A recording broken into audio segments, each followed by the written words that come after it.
Assalamu alaikum, dear students. Hopefully, you all are staying home and staying safe by the grace of the Almighty.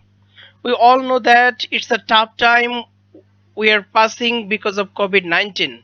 Yet, we should try our best to utilize time to facilitate students' academic progress. Dr. George Kamal Rosario, CSC Honorable Principal, Notre Dame College, Mymensingh, has introduced online classes for students. As part of the online class, I, Mohammad Firoz Mia, welcome you all to my online class on English first part. Dear students, in today's class, I will teach you diaspora, that is Unit 9, Lesson 1. It's a very important chapter for you.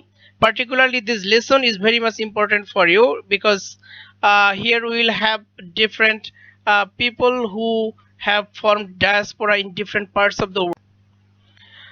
Let us know the contents of our today's class. First, we will have image analysis. Uh, Next, we will have text, and based on the text, we will have vocabulary, definition of diaspora, types of diaspora, examples of diaspora, and causes of diaspora. Finally, we will have questions, and I myself will answer these questions, and you will try to understand the answers.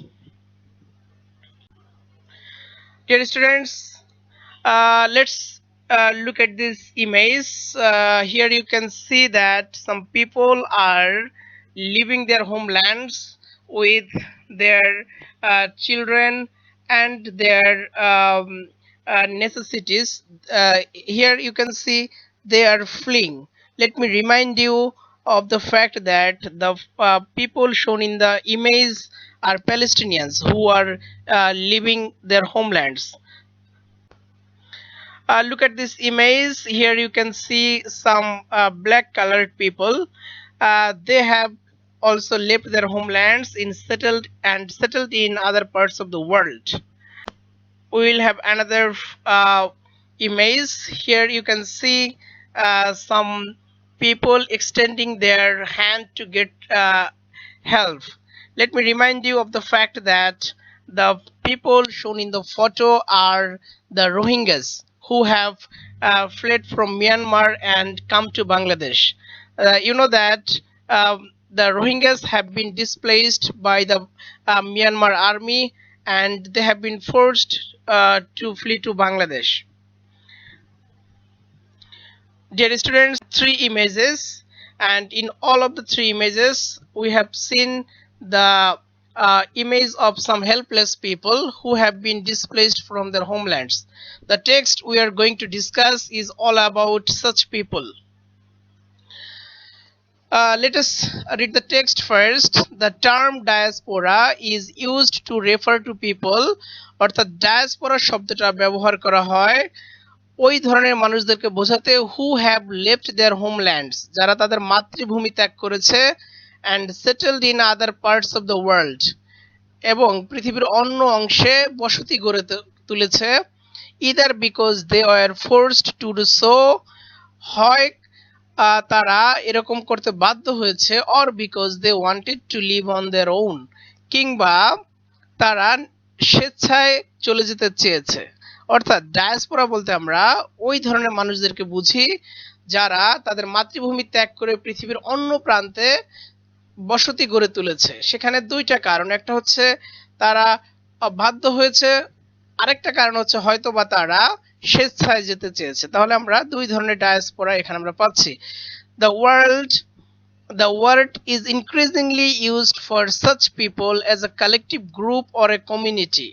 এই শব্দটা ক্রমান্বয়ে ব্যবহার করা হয় for such people, ওই ধরনের মানুষদেরকে বোঝাতে যারা একটা গোষ্ঠী হিসেবে আবির্ভূত হয়, তাদের বোঝাতেই মূলত এই ডায়াসপোরা শব্দটা ব্যবহার করা হয়। The world has seen many diasporas. পৃথিবী অনেক ডায়াসপোরা দেখেছে, but scholars have been studying the phenomenon, কিন্তু পণ্ডিতরা এই ফেনোমেনন বা এই ঘটনাটাকে নিয়ে তারা স্টাডি বা তারা অধ্যয়ন বা তারা গবেষণা করতেছে উইথ গ্রেট ইন্টারেস্ট, অনেক আগ্রহের সাথে, অনলি ইন রিসেন্ট ডেকেডস, এই বিগত কয়েক দশক ধরেই। অর্থাৎ পৃথিবীর ইতিহাসে অনেক ডায়াসপোরার ঘটনা ঘটেছে, কিন্তু গবেষকরা বা পণ্ডিতরা এই ডায়াসপোরার ব্যাপারটি নিয়ে কেবলমাত্র কয়েক দশক ধরেই গবেষণা করছেন। তাহলে আমরা এতটুকু যেটুকু আলোচনা করলাম, ডায়াসপোরা বলতে আমরা কাদেরকে বুঝি? যারা নিজ মাতৃভূমি ত্যাগ করেছে এবং অন্যত্র বসতি গড়েছে, হয় বাধ্য হয়ে কিংবা স্বেচ্ছায়। আবার দেখেছি এই ডায়াসপোরা শব্দটা আমরা ক্রমান্বয়ে ব্যবহার করছি কাদেরকে বোঝাতে? একটা গোষ্ঠীকে বোঝাতে। তার মানে একজন ব্যক্তিকে আমরা ডায়াসপোরা বলি না।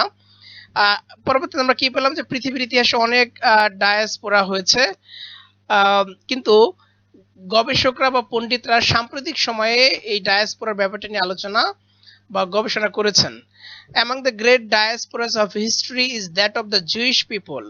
এখানে বলা হয়েছে যে পৃথিবীতে যে গ্রেট ডায়াসপোরা, মানে বড় বড় ডায়াসপোরা বা ঘরত্যাগী মানুষদের ঘটনা ঘটেছে, তার মধ্যে একটা বড় ঘটনা হচ্ছে ইহুদিদের ঘটনাটা, who were forced to leave their lands in ancient times, যারা প্রাচীন কালে তাদের মাতৃভূমি ত্যাগ করতে বাধ্য হয়েছিল। তাহলে এখানে আমরা কি বুঝলাম?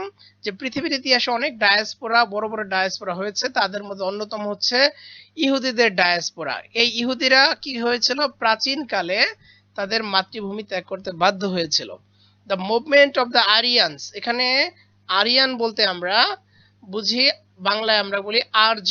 তোমরা ইতিহাস বইতে হাই স্কুল লাইফে পড়েছো আর্য অনার্য, সেখানে এই আরিয়ান হচ্ছে আর্যদের বোঝা, আর অনার্যর ইংরেজি হচ্ছে নন আরিয়ানস। তাহলে the movement of the Aryan's from central Europe to the Indian subcontinent, এই যে ভারতীয় উপমহাদেশে মধ্য ইউরোপ থেকে কাদের আগমন? আর্যদের আগমন। থাউজেন্ডস অফ ইয়ার্স অ্যাগো, হাজার হাজার বছর আগে আর্যদের আগমন। ইজ অলসো আ নোটওয়ার্থি ডায়াসপোরা, এই আগমনটাও একটা বড় ধরনের ডায়াসপোরা। অর্থাৎ আমরা আবার ঘুরে ফিরে বলতে পারি যে হাজার হাজার বছর আগে ভারতীয় উপমহাদেশে যেই আর্যদের আগমন ঘটেছিল, সেই আগমনটা হচ্ছে একটা নোটওয়ার্থি ডায়াসপোরা, একটা বড় ধরনের diaspora.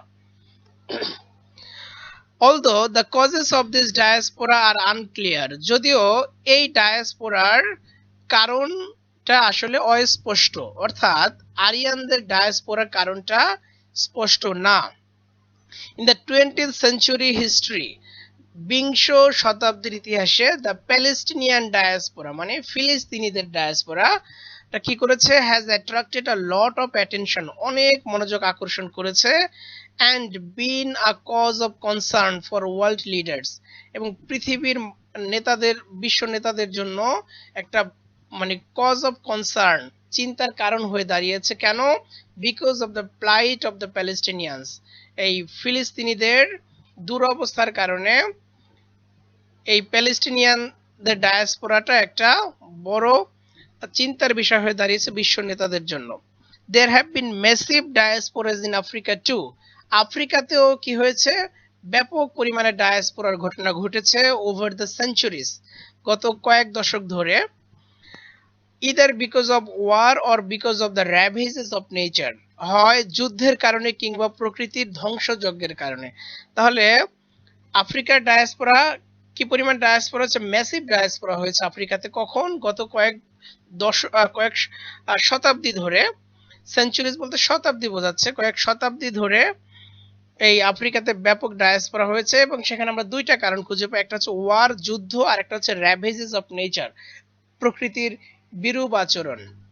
But the chief reason why the phenomenon of diaspora is attracting so much attention, কিন্তু যেই মূল কারণে বা প্রধান কারণে ডায়াসপোরার ঘটনাটা অনেক মনোযোগ আকৃষ্ট করছে বা আকর্ষণ করছে, সেটা হলো ইজ গ্লোবালাইজেশন, বিশ্বায়ন। অর্থাৎ বিশ্বায়নের কারণেই এই ডায়াসপোরার ঘটনাটা অনেক মনোযোগ আকর্ষণ করছে। তাহলে ডিয়ার স্টুডেন্টস, এখানে আমরা টেক্সটটি পড়লাম, টেক্সট থেকে আমরা ডায়াসপোরা সম্পর্কে জানলাম, ডায়াসপোরা বলতে কাদেরকে বোঝায় এবং ডায়াসপোরার কয় ধরনের ডায়াসপোরা হয়, তারপর হচ্ছে কিছু ডায়াসপোরা আমরা এক্সাম্পলও পেয়েছি। এগুলো বিস্তারিত আমরা এই সামনের সেকশনে আলোচনা করব। এখন টেক্সট থেকে আমরা যেগুলো পেলাম সেগুলো একটু ভাগ ভাগ করে শেখার চেষ্টা করব। প্রথমে আমরা একটু ইম্পর্টেন্ট ভোকাবুলারিগুলো জেনে নেই। আমরা দেখেছি রেফার টু বলতে কি বোঝায়? Indicate, mean or imply. Forced বলতে বোঝায় বাউন্ড বা কম্পিলড, মেসিভ যাকে আমরা বাংলায় বলি ব্যাপক, এর সিনোনিম হিসেবে আমরা নিচ্ছি এক্সটেন্সিভ, ইমেন্স, ইন্টেন্স। কমিউনিটি বলতে বোঝা unified body of individuals or group. Noteworthy বলতে বোঝা উল্লেখযোগ্য, যার সিনোনিম হিসেবে আমরা পাচ্ছি significant, worth mentioning or noticeable. Unclear, vague or superficial. Concern হিসেবে আমরা পাচ্ছি ওয়ারি, টেনশন। প্লাইট বলতে বোঝাচ্ছে দুরবস্থা, an unfortunate or precarious situation. Ravages, destruction, rampage. এই ইম্পর্টেন্ট ওয়ার্ডগুলো আমাদের জন্য খুবই জরুরি। Dear students, we'll just paraphrase the definition of diaspora. By diaspora, we understand the people who are settled far away from their lands, or we can say diaspora means the movement, migration, or scattering of a people from an established or ancestral homelands. That means the people who have left their homelands and settled in other parts of the world are called diaspora. People become diaspora willingly, or sometimes they become forced. Now we can talk about types of diaspora that we have got based on the text that we have just read. We have got two types of diaspora. Voluntary diaspora. Voluntary means willing diaspora. স্বেচ্ছায় যেই ডায়াসপোরার ঘটনা ঘটে সেটা হচ্ছে voluntary diaspora. আমরা একটা example দিতে পারি।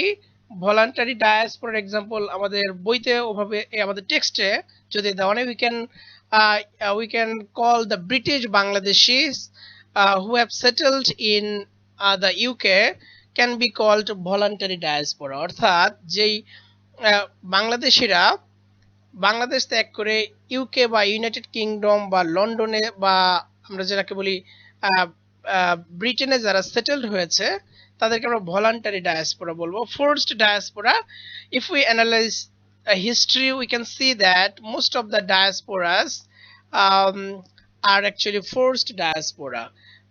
Recently we can see that Rohingya people have been displaced from their homelands by the Myanmar army.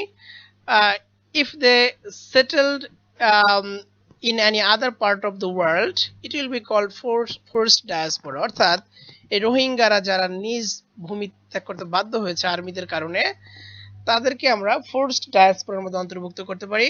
Besides আমরা এই যে ইমেজ অ্যানালাইসিস আমরা দেখেছি, প্যালেস্টিনিয়ান ডায়াসপোরা বা পৃথিবীর ম্যাক্সিমাম ডায়াসপোরা গুলাই হচ্ছে forced diaspora. Dear students, we have just learned types of diaspora. We'll focus on the examples of diaspora that we have got from the text. According to the text, we have had Jewish diaspora, the Palestinian diaspora, the diaspora of the Aryans, and African diaspora. So in the text we have the examples of 4 diaspora, যেগুলো হচ্ছে Jewish diaspora, তারপরে হচ্ছে the diaspora of the Aryans, the Palestinian diaspora, and African diaspora. We'll analyze the issues that work behind people's becoming diaspora. অর্থাৎ আমরা শিখব মানুষ কি কি কারণে ডায়াসপোরা হয়। ফার্স্ট, উইলিংনেস or will, আমরা যাকে বলি স্বেচ্ছা বলি। স্বেচ্ছায় sometimes people become willing to leave their lands and settle in other parts of the world, যাকে আমরা একটু আগে বলেছি ব্রিটিশ বাংলাদেশিরা। Nobody forced them from Bangladesh, rather they willingly went to the UK and settled there. That's why they are called British Bangladeshis. So British Bangladeshi diaspora can be called a willing diaspora. তাহলে আমরা দেখলাম one of the causes of diaspora is willingness. Being forced, this is one of the major reasons. Amra, if we analyze history, you can see that in different parts of the world, a community or a group of people are tortured because of their caste, creed or religion, এই ঘটনাটা আমরা বেশি দেখি, যার কারণে this group of people become forced to leave their lands, অর্থাৎ এই মানুষগুলো বাধ্য হয় টর্চারের কারণে, বৈষম্যের কারণে, and they try to settle in other parts of the world, যেটাকে বলা হয় বাধ্য হওয়া। তাহলে আহ, আমরা কি কি পাচ্ছি? উইলিংনেস পাচ্ছি, যেগুলো ডায়াসপোরা ঘটায়, বাধ্য হওয়া ঘটায়। Another reason, wars, and you know that from time immemorial wars have hit human history so badly that sometimes people become forced to leave their lands. তাহলে এখানে আমরা ওয়ার কে পাচ্ছি, যুদ্ধ পাচ্ছি এই ডায়াসপোরার কারণে। Ravages of nature, specially let me remind you of the fact that wars and ravages of nature, অর্থাৎ যুদ্ধ এবং প্রকৃতির ধ্বংসযজ্ঞ, work mainly behind the African diaspora. African ডায়াসপোরার পিছনে মূলত এই যুদ্ধ এবং প্রকৃতির ধ্বংসযজ্ঞটাই কাজ করে। এখানে I will explain the term ravages of nature. Ravages of nature বলতে বোঝায় প্রকৃতির ধ্বংসযজ্ঞ। Let me remind you that the African part is the poorest part of the world. যেখানে আমরা দেখতে পাই যে African people are beset with African people are having lots of problems because of the ravages of nature, because they have drought, they have famine, and they have different contagious diseases that visit them frequently. অর্থাৎ আফ্রিকাতে রোগ, তারপরে হচ্ছে আমরা কি বলি খরা কিংবা দুর্ভিক্ষ, এই সকল জিনিসগুলোকে ravages of nature বলা হয়। and এই ravages of nature causes diaspora in African countries. Dear students, we have just learned the causes of diaspora. এখানে আমরা দেখি when did the Jewish diaspora occur? আমরা প্রশ্নে খেয়াল করি did আছে, did থাকলে আমরা ধরে নেব আমাদের এখানে past indefinite করা হয়েছে প্রশ্নটা, তাই আমাদের আনসারটাও past indefinite নিতে হবে। when did the Jewish diaspora occur? কখন ইহুদিদের ডায়াসপোরার ঘটনা ঘটেছিল? তাহলে আমরা যদি past indefinite আনসারটা সাজাই, আমরা কি পেয়েছিলাম মনে আছে? আমরা পেয়েছিলাম যে জুইশরা সেই প্রাচীন আমলে তাদের মাতৃভূমি ত্যাগ করতে বাধ্য হয়েছিল। তাহলে আমরা বলবো the Jewish diaspora occurred in ancient times. Next question, why is the Palestinian diaspora significant? যে ফিলিস্তিনিদের ডায়াসপোরাটা কেন এত তাৎপর্যপূর্ণ, কেন এত উল্লেখযোগ্য ব্যাপার? আমরা কি কারণে পেয়েছিলাম? আমরা জানি যে ফিলিস্তিনিদের দুরবস্থার কারণেই প্যালেস্টিনিয়ান ডায়াসপোরাটা বিশ্ব নেতাদের জন্য একটা মাথা ব্যথার কারণ হয়ে দাঁড়িয়েছে এবং সেটা অনেক মনোযোগ আকর্ষণ করছে। তাহলে আমরা বলতে পারি the Palestinian diaspora is significant because of the plight of the Palestinian people. What cost African diaspora, আমরা এটাও আলোচনা করেছি যে আফ্রিকান ডায়াসপোরা কি কারণে ঘটেছিল। আমরা কি কি পেয়েছিলাম? যুদ্ধ এবং কি প্রকৃতির ধ্বংসযজ্ঞ, অর্থাৎ wars and ravages of nature. তাহলে আমরা কি বলবো? Wars and ravages of nature caused the African diaspora. আমরা প্যাসিভ অর্থ দিয়ে, প্যাসিভ স্ট্রাকচার দিয়েও বলতে পারি the African diaspora was caused by wars and the ravages of nature. Can you explain any recent diaspora? তোমরা কি সাম্প্রতিক কোনো ডায়াসপোরাকে বর্ণনা করতে পারো? Surely all of my students can explain a recent diaspora based on the discussion we have had today. আমরা recent diaspora তো আমরা আমাদের এই ইমেজ অ্যানালাইসিস আমরা বলেছিলাম এবং আমাদের আলোচনা আমরা বলেছি রিসেন্ট ডায়াসপোরা বলতে বেশি দূর যেতে হবে না। আমরা we can refer to the Rohingya people as a recent diaspora. If we analyze this, we can see that they have been displaced from their homelands and they have fled to Bangladesh. That's why they are called forced diaspora. So dear students, we have had a discussion on diaspora, its different aspects, its characteristics. Hopefully, you have gathered knowledge regarding ins and outs of the term diaspora, its causes, its types, and different issues. I will end here today by thanking you all. Hopefully, you all will stay safe from the corona pandemic. Thank you all for your patience. God bless you.